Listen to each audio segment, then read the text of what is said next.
Hello everyone, I hope you all are great. In this video, I would like to share with you some important rules on tag question along with some exercises. I hope you will enjoy watching this video and learn and practice those rules along with these exercises and get the best out of it, okay?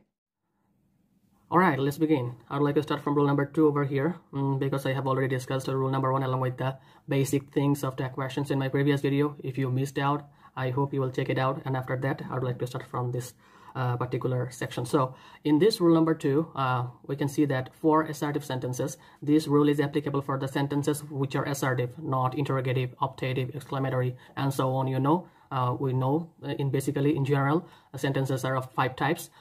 We'd like to do the things, follow the rules of assertive sentences. And when we get the negative statement, how we will understand negative statement? In this example, I'd like to go directly, and we'll have to make the tag question positive over here. So the tag question over here in exercise number 1, we can see that you dare not drive very fast. So in this statement, in this sentence, we can see that there is not along with this auxiliary verb. After that auxiliary verb, we have found not, so it will make things negative. So that's how we'll have to change it into a positive tag. How we can do that? We'll have to find out the auxiliary verb from this statement, and this auxiliary verb is dare, and we'll have to skip this not. We cannot bring this not with this auxiliary verb over this thing. So what I should do, I'd like to just write down the auxiliary verb over here. This is positive, and there is you, which is a pronoun. It's okay. There you is going to be the answer of this question. So let's try the second one. My father and I are not happy. In this statement, we'll have to skip this not and bring are. As we can see, this is the auxiliary verb, and in this subject, my father and I, these are plural. So what? We. When I am along with anyone else, then we'll have to use we as the pronoun. They won't play in the rain. So when you find something like this, we have to skip this not contraction and make it positive. And how we can do this? We know when not is used with will, then we know this thing is won't. Won't is equal will not. So we'll have to just write down will to make it positive, and there is the pronoun. We should not waste our time. When you get something like this, we'll have to skip this not and just write down the positive auxiliary verb along with this pronoun. She does not trust you. So just I'm writing down the auxiliary verb and here the pronoun. All right. So in rule number 3, for assertive sentences, if we find the auxiliary verb, then we'll have to use this auxiliary verb in our statements. So yes, we found out this auxiliary verb, and there is no negative or positive thing, and those all things are combined in this rule. So this is very easy. I think I apostrophe did. If we get like I apostrophe D plus verb 1, which means the present form, like is verb 1 over here. So it tells us that there is would hidden in this apostrophe D thing. Okay, so we can bring would, and after that we can write down the pronoun. This is I. Yeah. This is going to be an apostrophe D, not contraction of wouldn't. You need to wait for an hour. So when you get something like this in this statement, you have to do things like needn't you. The books are very interesting. In this statement, we'll have to find out the auxiliary verb. The auxiliary verb is are, and we'll have to make the contraction of it. And for this subject, we can bring what? They. When we get plural subjects, then we'll have to use they. Mina had better to stay at home. We got this thing, had. We know the pronoun of the subject is she.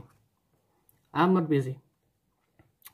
To do the answer of this tag question, what should we do?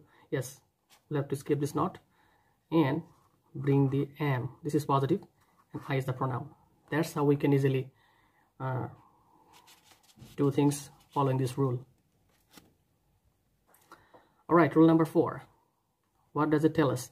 It tells us that for assertive sentences, no auxiliary verb leads to use do or does for present indefinite tense or did for past indefinite tense.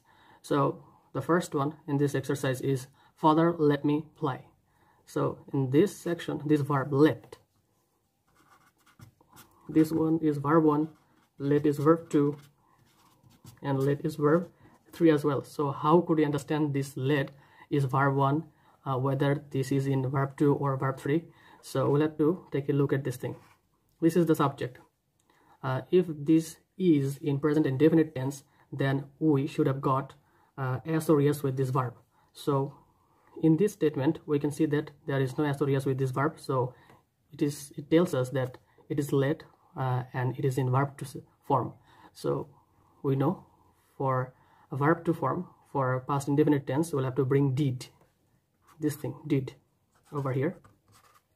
As this thing is positive, there is no not contraction of auxiliary verb over in this statement, so what we can do is we can just write down did over here, and along with this did we can write down the pronoun of the subject, which is he. We can write he for father. Okay, let's try it again.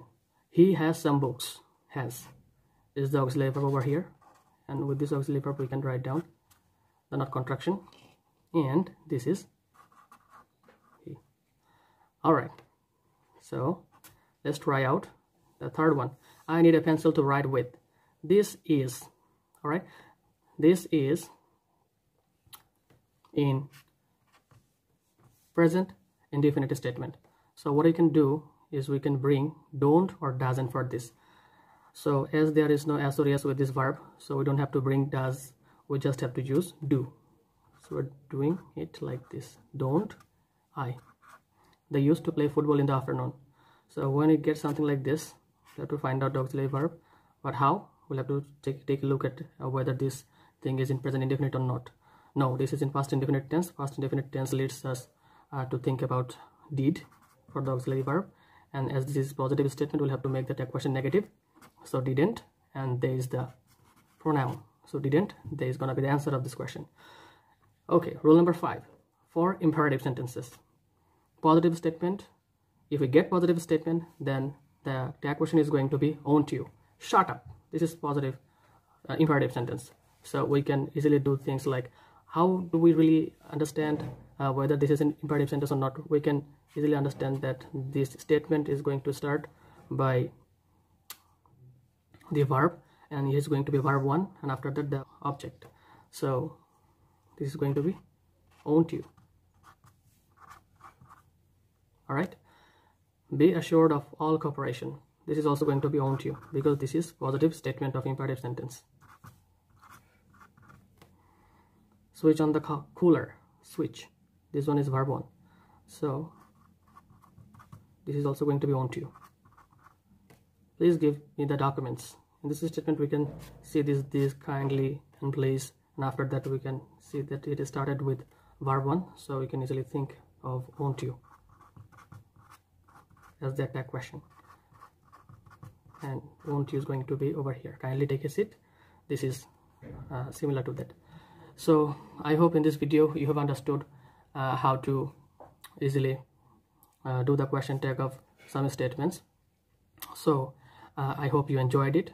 If you enjoyed it, please be with me, and I would like to provide you with some other rules and exercises. Thank you.